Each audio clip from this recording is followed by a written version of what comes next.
नमस्कार, final cut देख रहे हैं आप और मैं हूं आपके साथ शिपवन शर्मा। तो चलिए शुरुआत करेंगे बुलेटिन की। सबसे पहले बड़ी खबर से शुरुआत करेंगे। मुख्यमंत्री उमर अब्दुल्ला ने कहा है कि कठुआ में मुठभेड़ में शहीद हुए वीर जवानों को एक एक परिजन को SRO 43 के तहत सरकारी नौकरी दी जाएगी।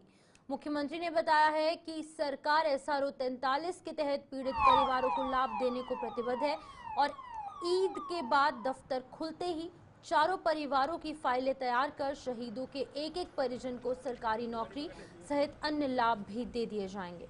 मुख्यमंत्री ने ऐलान शहीद senior grade constable Tariq Hamid को श्रद्धांजलि देने के बाद पत्रकारों के सवालों के जवाब में किया। मुख्यमंत्री ने आज दोपहर कटरा के चंबा गांव पहुंचकर शहीद को भावभीनी श्रद्धांजलि देने के बाद उनके आवास पर परिजनों से मुलाकात की और उनका हौसला भी बढ़ाया। मुख्यमंत्री ने कठुआ मुठभेड़ पर पूछे गए सवाल के जवाब में आशंका जताई है कि वहां पर आतंकियों के एक नए ग्रुप ने घुसपैठ की है, जिसकी तहकीकात एजेंसियों द्वारा की जाएगी। उन्होंने फौज को जम्मू से लद्दाख शिफ्ट करने को पिछले कुछ समय से जम्मू सहित संभाग के अन्य जिलों में आतंकी वारदातों में बढ़ोतरी का कारण बताया और कहा कि ये व्यवस्था अब धीरे धीरे दुरुस्त हो जाएगी।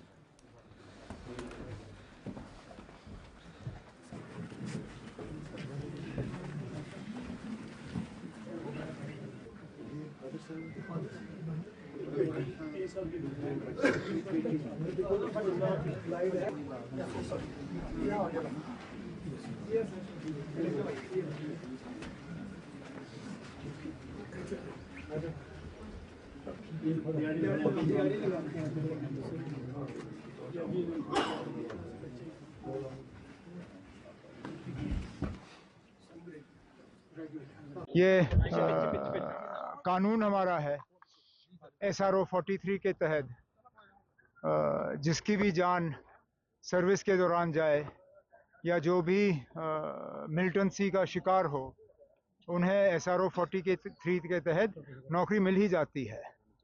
मैं यही इनके लवाहिकीन से मालूम कर रहा था कि कौन है जिसको ये ऑर्डर दिया जा सकता है। इनकी जो बेवा है वो ग्रेजुएट है, पढ़ी लिखी है, तो पहला हक तो उन्हीं का बनेगा। तो अब ईद के बाद जब दफ्तर खुल जाएंगे तो होम डिपार्टमेंट के तरफ से इसका केस जो है वो बन जाएगा और ये चारों जो हमारे बहादुर पुलिस के जो इस हादसे में शहीद हुए, उन सब का जो है घर के लिए SRO का केस और बाकी जो रिलीफ हमें देना होगा वो हम दे देंगे। लेकिन हमारी तो ये कोशिश होनी चाहिए कि इस तरह के हादसे हो ही ना, कि इस मिलिटेंसी पे हम इस तरह काबू पाएं कि जम्मू कश्मीर में इस तरह मातम का जो है सिलसिला ये हमेशा के लिए बंद हो जाए, क्योंकि ये पहले भी ऐसा हुआ है। मेरा अपना मानना है, हालांकि मेरे पास इसका मतलब कोई इंटेलिजेंस रिपोर्ट तो आए नहीं, लेकिन लग ये रहा है कि एक नई ग्रुप थी जिन्होंने क्रॉस किया था और एक तरफ से खुशकिस्मती ही समझ लीजिए कि वो हमारे पुलिस के हाथों पड़ गए। अगर पुलिस के हाथों नहीं पड़े होते तो ये अंदर घुस के पता नहीं क्या कर लेते।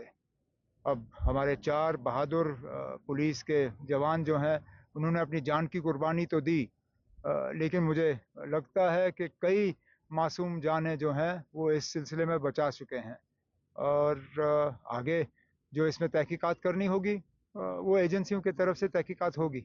आप खुद देख रहे हैं कि जम्मू के कई इलाकों में इस तरह के घटनाएं जो हैं वो देखने को मिली।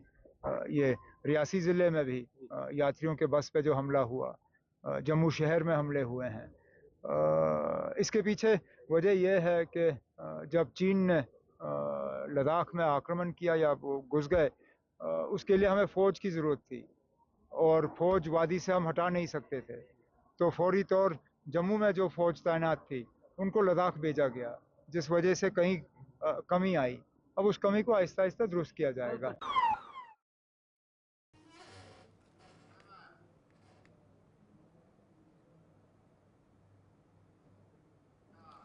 कठुआ मुठभेड़ में शहीद हुए senior grade constable Jaswant Singh भी आज पंचतत्व में विलीन हो गए।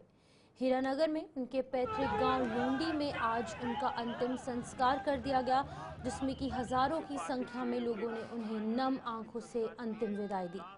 मुख्यमंत्री उमर अब्दुल्ला भी वहां पहुंचे और शहीद को अपने श्रद्धा सुमन अर्पित कर उनकी आत्मा की शांति की कामना की। इससे पहले शहीद का पार्थिव शरीर उनके आवास पर ले जाया गया, जहां पर सभी अंतिम रस्में पूरी की गई। सांबा के विधायक सुरजीत सिंह सलाथिया सहित अन्य गणमान्य लोगों ने भी शहीद को अपने श्रद्धा सुमन अर्पित किए।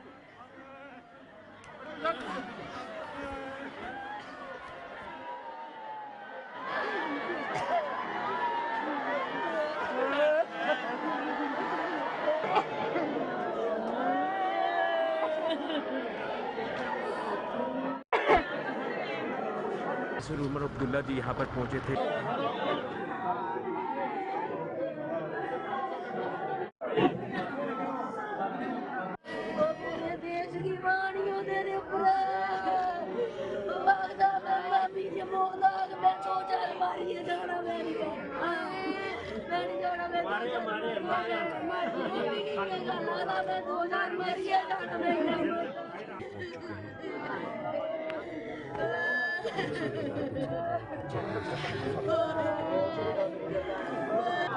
जिस परिवार का बच्चा चला गया, जिस संस्कार किया जाएगा।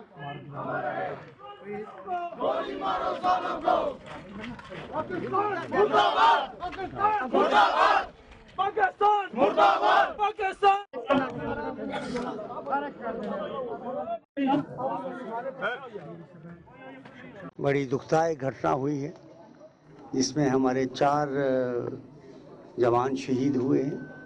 पूरा इलाका जो है आज इस गम में है कि मैं रास्ते में ही देखते आ रहा था कि हर लोग अपने घरों से बाहर होके नम आँखों से शहीद को श्रद्धांजलि दे रहे थे।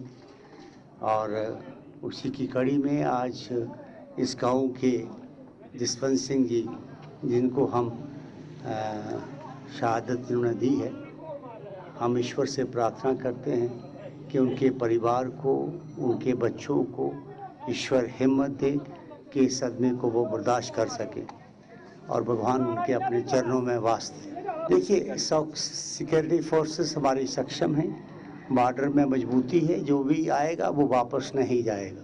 पाकिस्तान की इन हरकतों में से जो पाकिस्तान का आज कंकाल होना, पाकिस्तान की जो हालत है पूरे विश्व में, पूरी दुनिया में सब लोग जानते हैं कि उसने हमेशा एक ही काम किया है, उग्रवाद पालने का। आज वही उग्रवाद उसको ख़त्म करेगा। अब चंद दिनों के बाद इसके रिजल्ट्स आपके सामने होंगे। हम सब की सद्भावनाएं इस परिवार से हैं। शोकाकुल ये परिवार है। आपने देखे होंगे नन्हे मुन्ने वो बच्चे जिनके अभी बाल अवस्था है, जिनका खेलने का वक्त है, आज उनके ऊपर एक जिम्मेवारी दी गई। इनके पिताजी एक्स सर्विसमैन हैं। उन्होंने दौरान सर्विस भी बहुत सारी शायद सख्तियाँ देखी होंगी, बहुत सारी शायद कैजुअल्टीज़ देखी होंगी, क्योंकि वो खुद एक जवान रहे हैं भारतीय सेना में। और आज उनका एक नौजवान बेटा जो जाम शहादत पी गया, एक बाप को बहुत बड़ा जिगरा चाहिए आज का जीवित देखने का। धन्य है वो माँ, कोटि कोटि वंदन प्रणाम उनके चरणों में जिन्होंने ऐसे सपूत को जन्म दिया। और आज इस उम्र दराज एज में भी उनका अगर हौसला देखो, मैंने देखा पिताजी से सुबह में मिला जब, तो वो मुझे कह रहे कि मुझे फ़ख्र है मेरा बेटा शहीद हुआ, देश के लिए हुआ। और भाई साहब कहना बहुत आसान है, किस दिल से उन्होंने ये बात निकाली होगी मुझे सुनने में विश्वास नहीं हो रहा कि क्या ये निकल सकते। और वो बाप, उनको कोटि कोटि वंदन। वीर जवानों को श्रद्धांजलि देता हूँ। जैसे आज देखा आपने पूरा जम्मू पूरा उमड़ा है, जहाँ सब श्रद्धांजलि देने के लिए आए हैं। एक बड़ी दुखद घटना हुई है और ये जो बच्चे शहीद हुए हैं, हम पर्सनली इनको जानते थे, कई बार आना जाना रहा डीएसपी के ऑफिस। तो मैं डीएसपी साहब की भी सराहना करना चाहता हूँ कि उन्होंने बड़ी बहादुरी से लड़ाई लड़ी और थोड़ी सी टुकड़ी लेके वो वहाँ पहुँचे। तो उन्होंने पूरा घेराव किया था, लेकिन कुछ टाइम लग गया बाकी लोगों को आने में, तो इतनी हमारी कैजुअलिटी हो गई। तो ये पाकिस्तान के खिलाफ प्रदर्शनों का सिलसिला जोर पकड़ता जा रहा है। जम्मू में आज सीमावर्ती काना चक के अंदर लोगों में जो है वो रोष दिखा। उन्होंने पाकिस्तान के खिलाफ सड़कों पर उतरते हुए उसके खिलाफ मुर्दाबाद के नारे लगाए और उसका झंडा जलाकर अपनी भड़ास निकाली। लोगों ने सरकार से पाकिस्तान के खिलाफ एक और सर्जिकल स्ट्राइक करने की जरूरत पर बल दिया और कठुआ में शहीद हुए जवानों को भी भावभीनी श्रद्धांजलि अर्पित की। पाकिस्तान पाकिस्तान पाकिस्तान पाकिस्तान पाकिस्तान। जो पाकिस्तान ने कायराना हरकत की है उसका जवाब हमारे फौजियों ने दे दिया है और हमारे जो 4-5 जवान शहीद हुए उनको हम श्रद्धांजलि देते हैं और भारतीय सेना का धन्यवाद करते हैं। जैसे हमारे पुलवामा में पहले जवान शहीद हुए थे तो सर्जिकल स्ट्राइक की थी और दोबारा ऐसा करना चाहिए, प्रधानमंत्री को सर्जिकल स्ट्राइक दोबारा करनी चाहिए पाकिस्तान के ऊपर। और देखिए जो कठुआ में जो कांड हुआ है, सबसे पहले मैं बात करना चाहता हूँ, ये जो रमज़ान का महीना चल रहा था, अभी सनातन धर्म का जो माता के नवरात्र स्टार्ट हुए हैं, इन साजिशकर्ताओं ने, इन पाकिस्तानी आतंकवादियों ने हमारे देश के जवानों पर कायरतापूर्ण से छुपकर हमला किया है। मैं इसकी घोर निंदा करता हूँ कि देखिए जैसे पहले मिलिटेंसी होती थी, आप कितना हल्ला गुल्ला करते थे, अब आपके दौर में ये ऐसा कुछ हो रहा है, आपको इस पर अंकुश लगाना चाहिए, क्योंकि ये सभी बिरादरों के लिए एक हमारे लिए जो देश के प्रति लोग रोष प्रकट कर रहे हैं, ऐसा नहीं होना चाहिए था। कल तक 3 से आज 4 जवान शहीद हुए हैं, उसका हमें पूरा रोष प्रकट करते हैं और हमारे सुरक्षा बलों ने, आर्मी जवानों ने, पुलिस के जवानों ने रल मिलकर उनके भी जो कारतूस जो भेजे थे उनको भी जहन्नुम में भेजा है। मैं उनके लिए भी इंडियन आर्मी का शुक्रिया अदा करता हूं और जेके पुलिस के जो वीर जवान शहीद हुए हैं उन्हें हम कोटि कोटि श्रद्धांजलि देते हैं। उधमपुर में भी आज लोगों ने पाकिस्तान के खिलाफ जोरदार प्रदर्शन कर उसका पुतला जलाया। लोगों ने कठुआ मुठभेड़ में शहीद हुए जवानों को श्रद्धांजलि देकर पाकिस्तान की फजीहत की और सरकार से आतंकी घुसपैठ को लेकर अब सख्त कदम उठाने का आह्वान किया।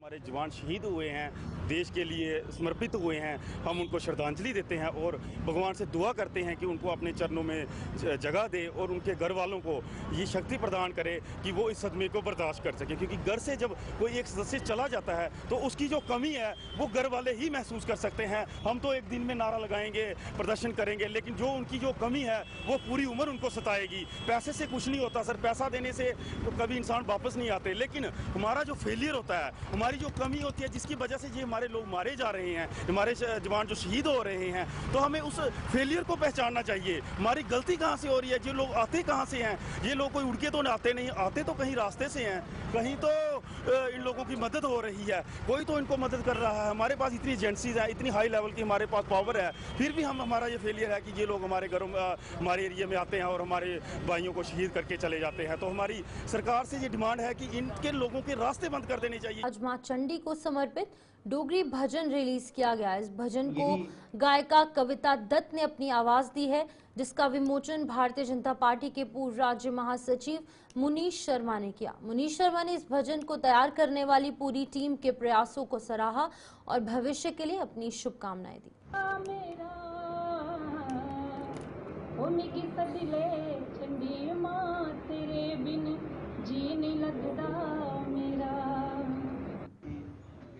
पहले धन्यवादी हूँ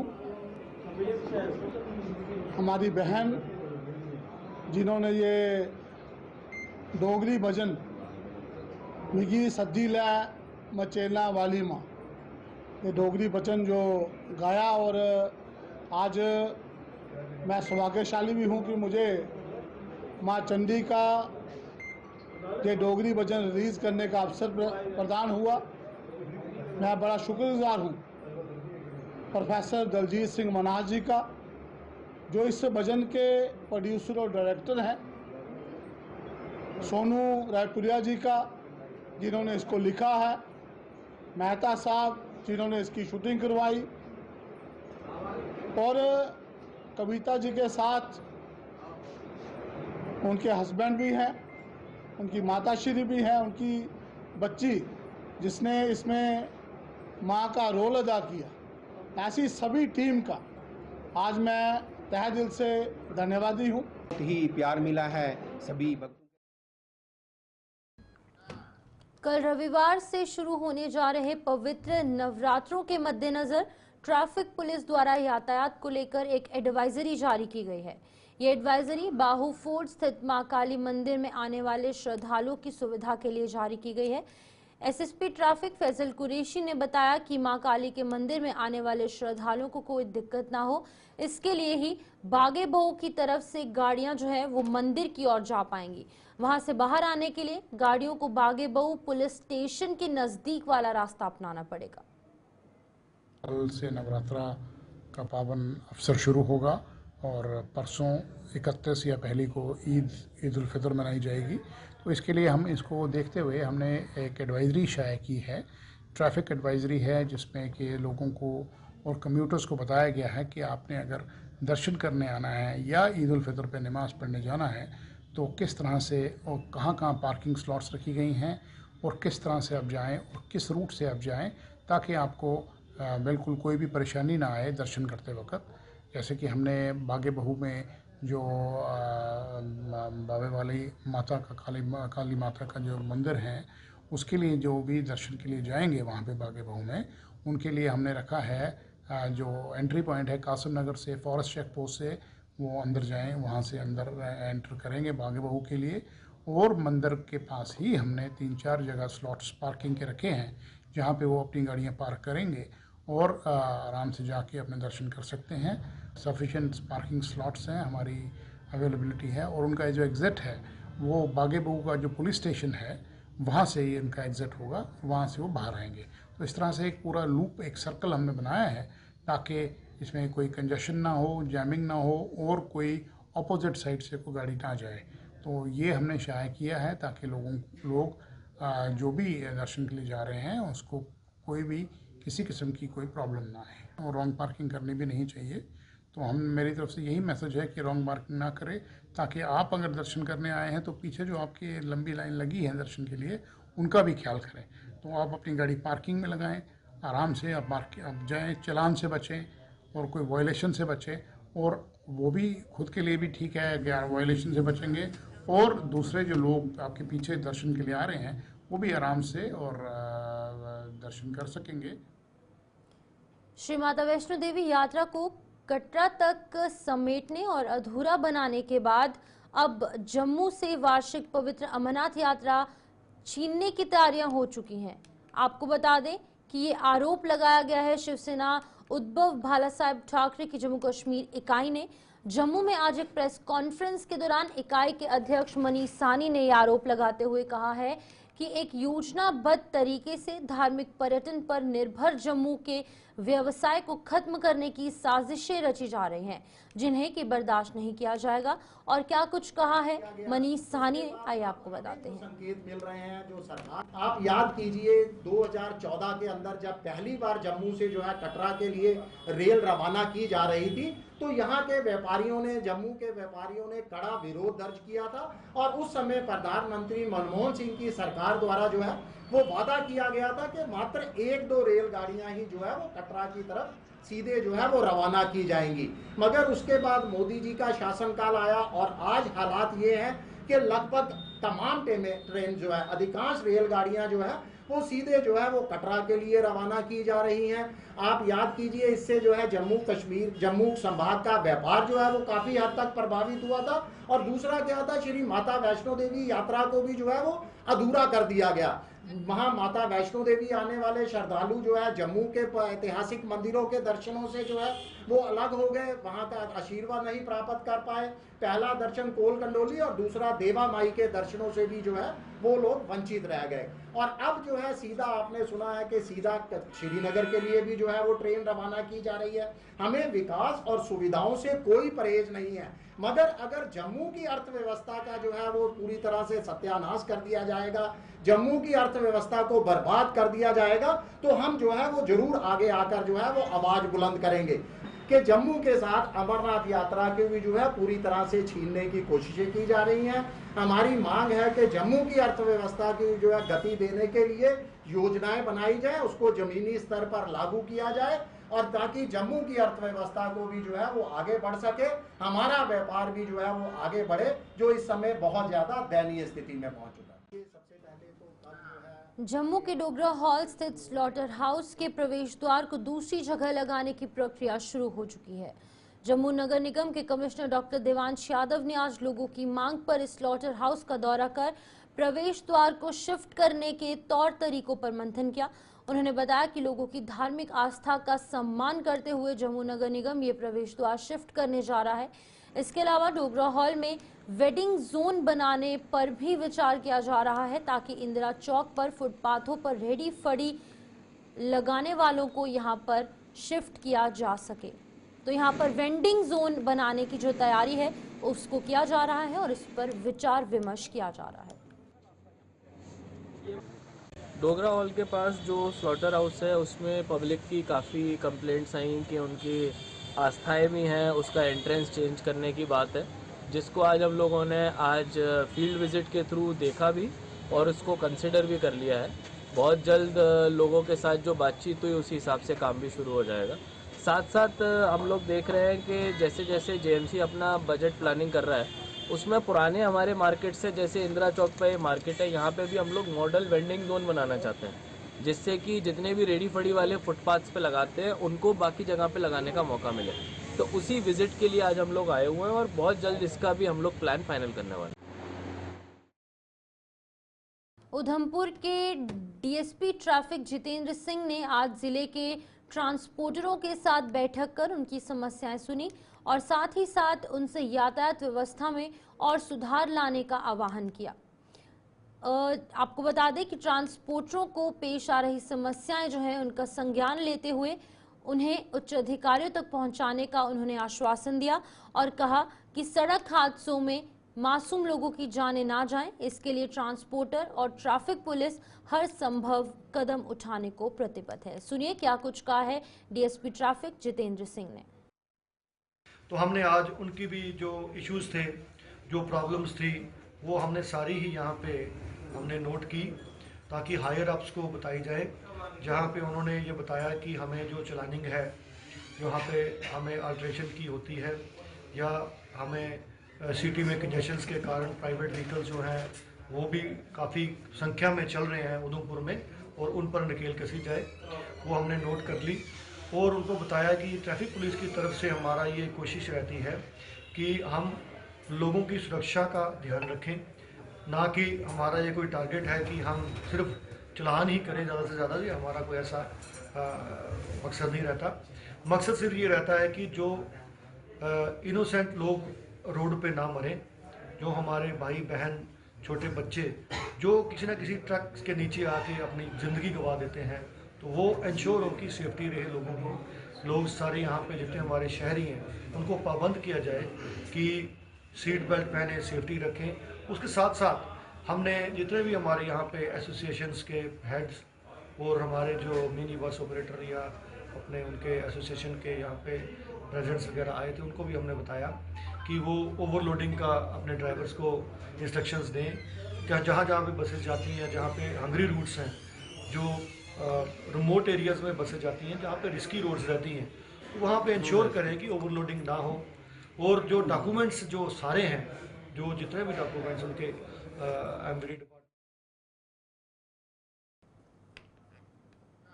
तो चलिए फाइनल कट में फिलहाल इतना ही, दीजिए इजाजत और आप बने रहे गुलिस्तान न्यूज़ के साथ।